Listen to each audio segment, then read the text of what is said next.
Hello everyone. This is chapter 19 from my contemporary romance novel Under a Namibian Sky. Before I begin, I want to say thank you so much to everyone who's watched the chapters and who've left such lovely comments for me elsewhere. If you want, it'd be great if you also commented down below the videos as well, but I really do appreciate that you're watching and commenting. Thank you.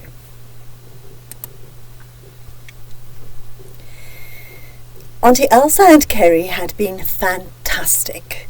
They'd waited in Naomi's room until she'd finished her shower to make sure she felt safe.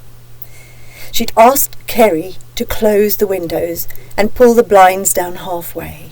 She'd wanted as much privacy as possible. Kerry had positioned the fan so Naomi would be cool enough and comfortable. Like a saint, Kerry had brought ice in a tea towel for the swelling on Naomi's cheek, and fresh iced water and more hot sweet tea.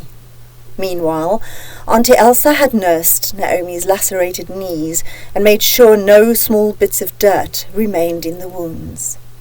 Then Naomi's guardian angels had left, closing the door behind them. Naomi leaned back onto her pillows. Alone at last, ensconced in safe silence, she sighed. As she expelled the air from her lungs, it cleared the anger she'd held on to so tightly. Without it, sudden sobs racked her body as she gave vent to her feelings of fear and frustration about what had happened with Stefan, mixed with the fear and confusion about Luca's strange behaviour toward her when he'd left. Beneath those emotions was the fear that she'd lost him, even though she'd decided she couldn't be with him. But soon it became clear that crying was a terrible idea. Each sob brought a new stab of excruciating pain that pounded her head relentlessly, reminiscent of the hot sun as it struck the dry, cracked desert floor ceaselessly. As Naomi stopped crying, an awareness of extreme nausea almost overcame her. Moving fast was out of the question. Thankfully, she just made it to the toilet bowl when everything she'd had that day came rushing out. Again, the sharp stabbing pain in her head nearly blinded her, but she stayed put until she was sure everything that wanted to exit was out. Then, as carefully as she could, she slowly crawled back to bed.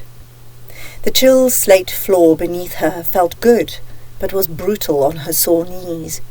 It took tremendous effort to pull herself up onto the bed. Gratefully, she sank back against her pillows, just as someone knocked on her door. It wasn't a loud knock, but it may as well have been the deafening trumpeting of a bull elephant right next to her. The sound was so loud to her ears. She didn't have the energy to respond and moaned instead. Auntie Elsa's soothing, soft voice ushered into the room the same young doctor who'd treated Luca.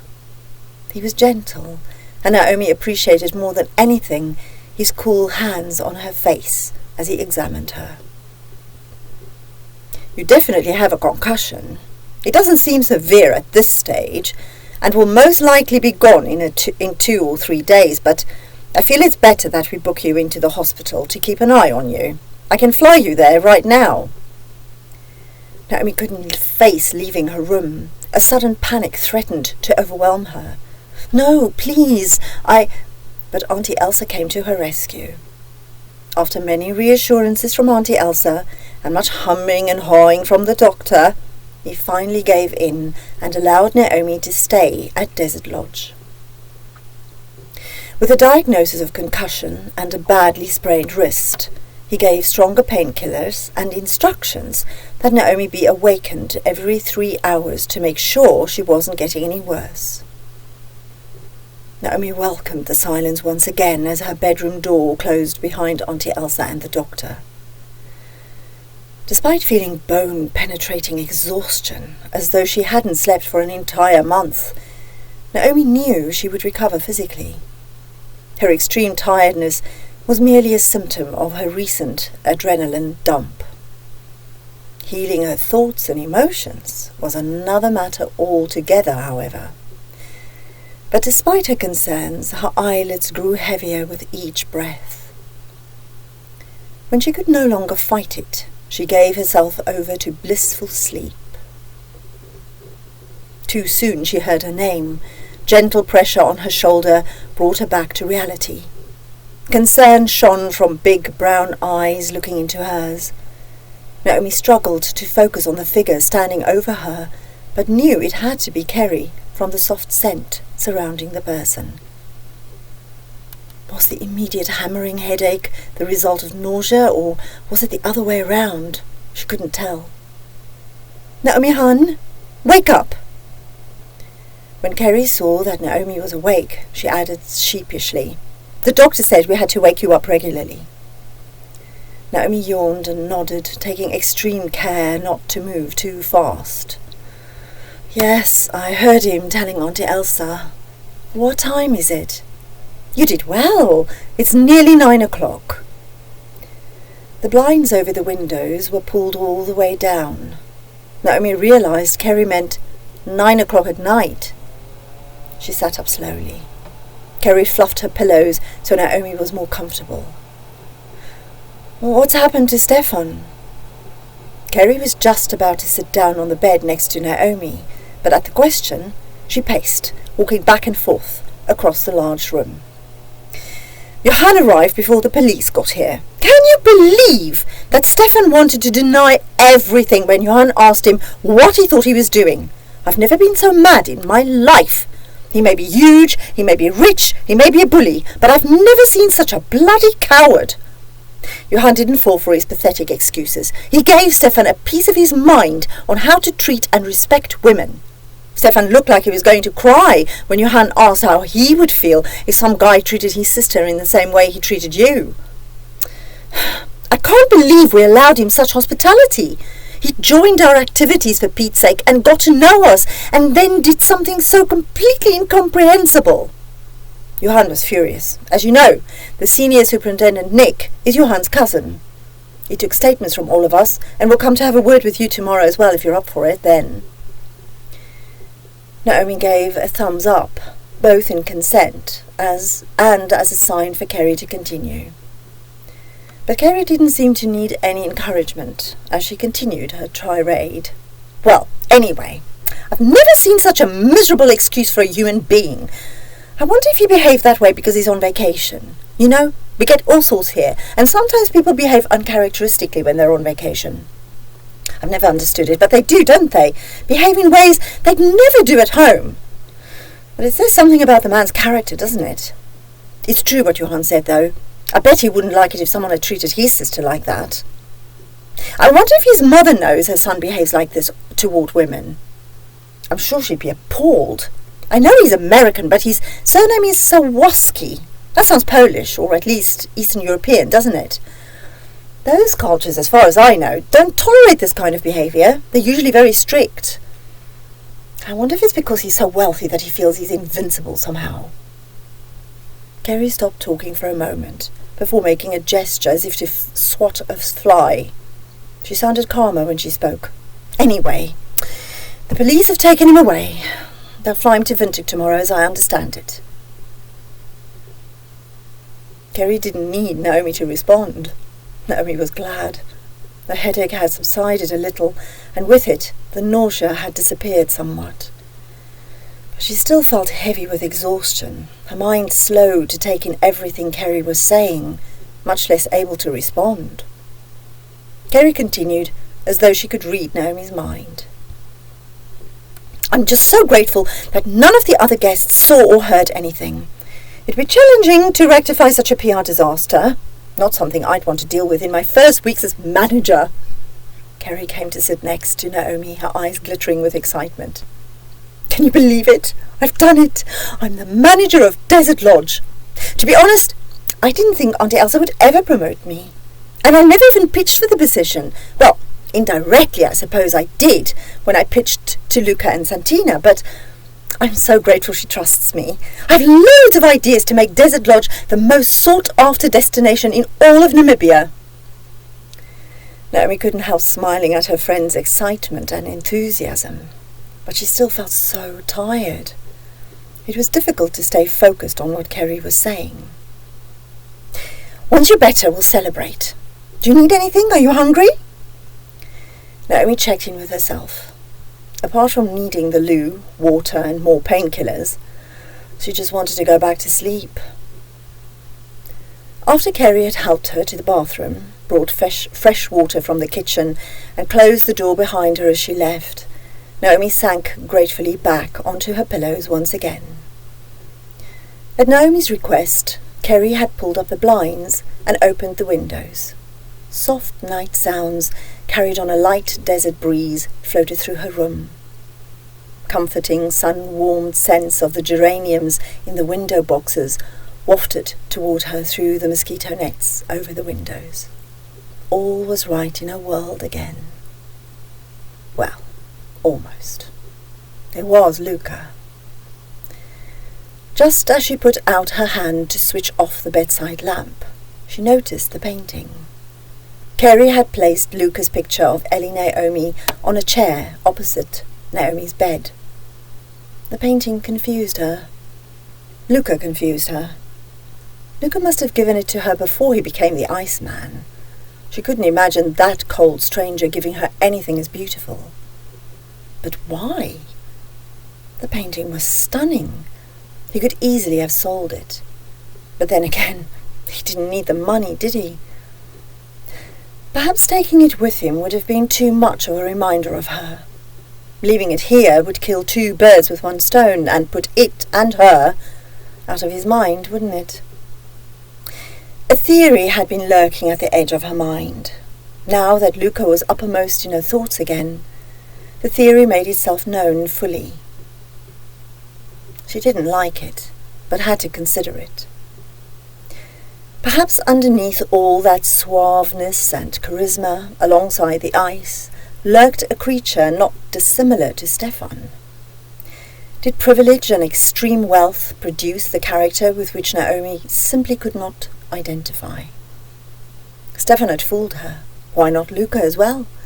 These princes lived in a world she couldn't even begin to imagine, and after her ordeal with Stefan, she couldn't imagine anything more distasteful. What did she really know about Luca after all?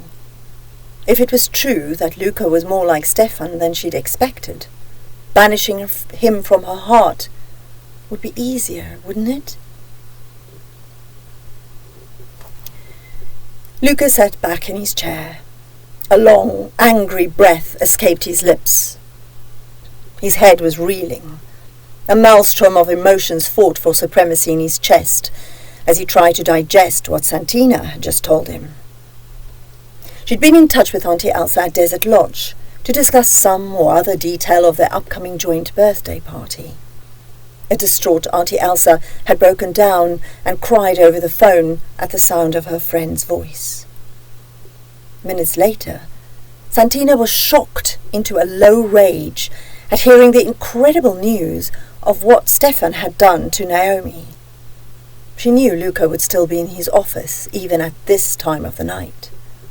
The brevity of their conversation belied the enormity of what she'd told him. He ran a hand through his hair. There was no way he could continue working now. In his mind, he was already with Naomi. Santina was right about Stefan, though. Someone had to do something. The man couldn't be allowed to get away with such behaviour, not towards Naomi. Luca wouldn't stand for it.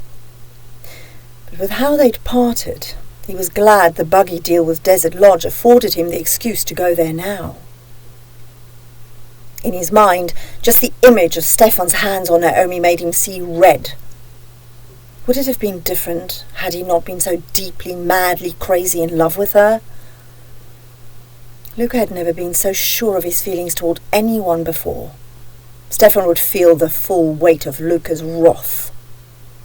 He suspected the depth of his anger had much to do with the fact that He felt guilty, as though it was his fault somehow. It didn't take long to realise that Stefan was jealous of him. Luca was used to it. It was a fact of life he'd lived with since he could remember. There was always someone or other who felt moved to act on their jealousy, and Stefan was no exception. That Stefan would direct his resentment of Luca at Naomi was not only unexpected, but unthinkable. But a more profound emotion lurked, one Luca hadn't felt for a long time, not since his mother had left when he was a child. The sense of shame that washed over him as he contemplated the possibility Naomi might view him in the same light as Stefan was very uncomfortable. Luca couldn't bear the thought that Naomi would tar him with the same brush as Stefan. But he realized she might do so because of the similarities as far as their financial status and privileged upbringing were concerned. She'd only known him for a week, and he'd behave appallingly toward her before returning to Italy. He'd jumped to conclusions about her words in the guest lounge and not given her a chance to explain what he'd overheard. His thoughts of Naomi had consumed him. He knew he'd not been wrong about her goodness, her kindness, her strength, her purity. She was his perfect soulmate. And yet, he couldn't unhear the words she'd spoken. Auntie Elsa appointed me to look after him in Santina. And with his lifestyle and money, he could have any women, and he could give them anything they wanted. These words coming from her lips had brought all his fears to the fore, and the wound it made in his heart wouldn't stop bleeding. He'd heard that last phrase so often from women who'd wanted to be with him only for their own agendas, and not because they loved him. He didn't care about them, yet it still hurt not being wanted for who he was, but for the wealth he could give them. His heart didn't want to believe it of Naomi, but his head wouldn't deny what his ears had heard. Now that there was some distance between that day and this, he'd wondered if what he'd heard was actually what she'd said. He was willing to consent. There might have been a part of the conversation he'd missed that would make her words make sense. He'd wanted to believe so badly that the Naomi he got to know and love was still his Naomi. He'd wanted to believe that Naomi loved him as he loved her, that his depth of feelings had found its equal in hers.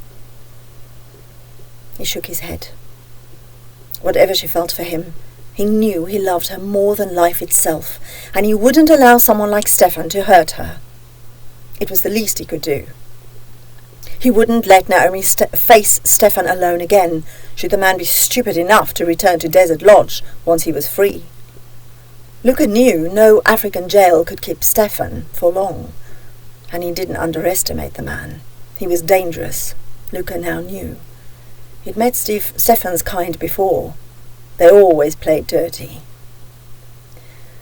He picked up the phone. After an hour of phone calls, Luca sat back, a smile tugging at his lips. The private jet that would take him to Windhoek would be ready in an hour. He had to get out of the office and pack a few things. Satisfaction about the information he'd gathered about Stefan stretched his smile into a wide grin. Stefan didn't know who he was dealing with. Luca had the perfect plan for avenging Naomi. He would have to be subtle about it, though. Nothing could be traced back to him or to Naomi.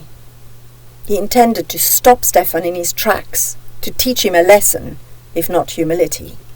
Luca was under no illusions that this would not have been the first time Stefan did something so despicable to a woman. Well, this time he'd picked on the wrong woman. A frown appeared between Luca's dark eyes as he got up from his chair. He gathered his jacket and briefcase. He was eager to get to Naomi, to protect her, to love her. Time to go.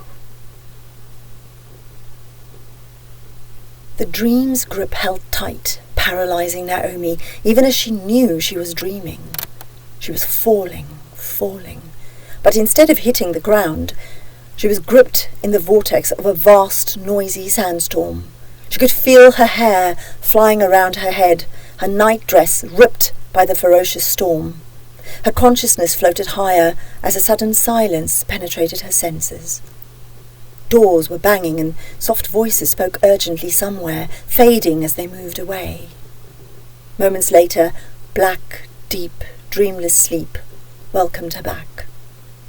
But within minutes, she heard her name and felt a gentle nudging at her shoulder. A hazy reality pulled at her consciousness. A man's voice. "Naomi, amore." Her voice wouldn't focus in the dim light, but she could have sworn Luca was standing in front of her, Auntie Elsa and Kerry just behind him. Luca kneeled down and put his head on her chest, his arms going around her, holding her gently but firmly. She sighed. It felt so good. It felt so real. Please, let this not be a dream.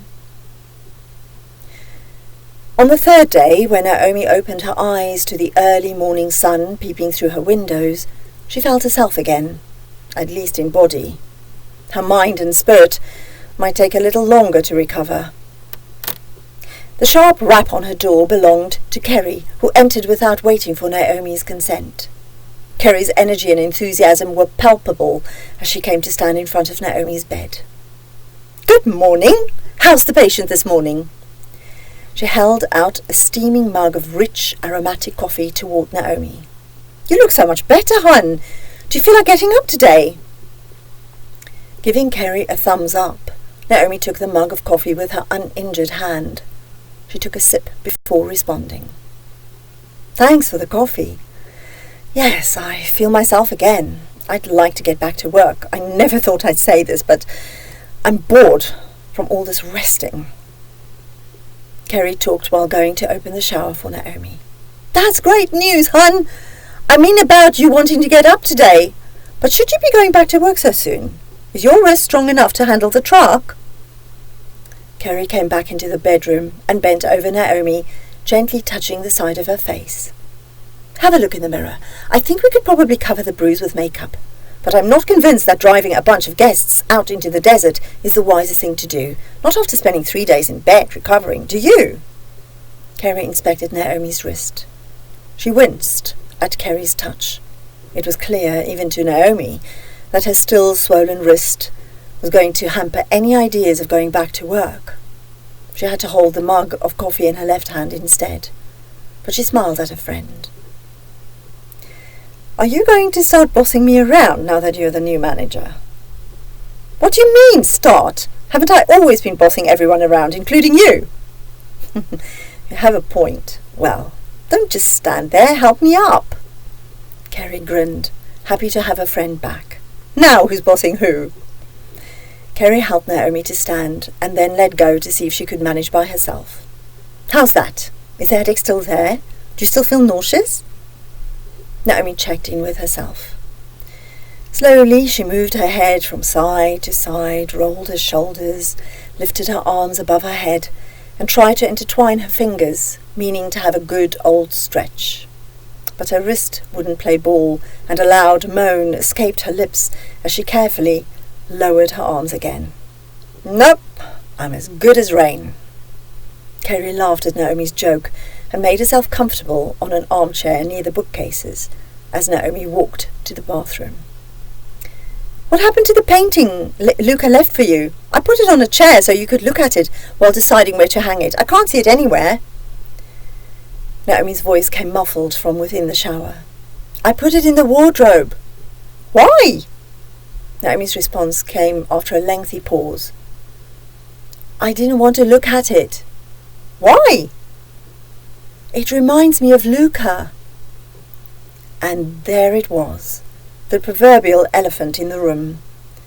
The issue that wouldn't go away, the problem Naomi didn't want to deal with, didn't want to discuss with anyone, not even with Kerry. Not yet, anyway. Naomi shook her head at the irony that the painting was of an elephant, the elephant in the room for real. Kerry was very diplomatic, or she simply didn't think Naomi's response was as weird as it sounded to Naomi's ears. She was grateful when Kerry didn't push it. Talking of Luca, he's beyond furious. He has sworn to sort Stefan out. But Stefan is a slippery character.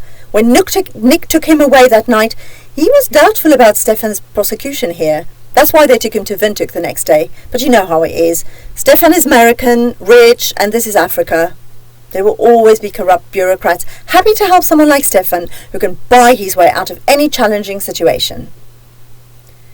Naomi entered the bedroom, a towel around her body, another on her hair, covering her wet hair. So Stefan is already free? Is that what you're saying? Kerry nodded, a worried look on her face as she contemplated her friend. Naomi shuddered at the thought of having to confront Stefan again. Well, surely he won't be coming back here, will he? Oh, no! All of Stefan's belongings went with him. There's nothing here for him. I've rented out his room already anyway. Naomi sighed. There was something here for him. Her. What if he wanted to take his revenge for not getting what he'd wanted from her, and for being thrown into an African jail? But she didn't voice her fears and towel dry her hair. Well, I guess that's it then. There's nothing more we can do. It makes me so mad he'll get away with it. But I guess life isn't fair. Naomi knew all too well how unfair life could be. Not only would the trauma of her early youth live forever in her soul, but now meeting her soulmate in Luca had turned into a disaster from which she didn't know how to recover. Kerry shifted in the chair, a huge grin on her face, her eyes sparkling and her excitement unmistakable. She tapped a forefinger knowingly against her nose. You're right, hon. We might not be able to do anything more about it, but I would eat Luca's painting if he doesn't pursue it to a very satisfying end for all of us. Naomi contemplated her friend. Kerry was hiding something. She could tell. What do you mean Luca will pursue things to a satisfying end? How do you know that? Kerry smiled. He's back. He'll tell you himself at breakfast. Thank you so much for watching, for listening, for liking and sharing my videos, and most of all, thank you so much for subscribing. If you click the bell icon, you'll be notified when the very next video goes live here, and I'm very honoured that you subscribe to my channel because it means YouTube thinks I'm fabulous, and then I can make more videos like this for you. So thank you. Until next time.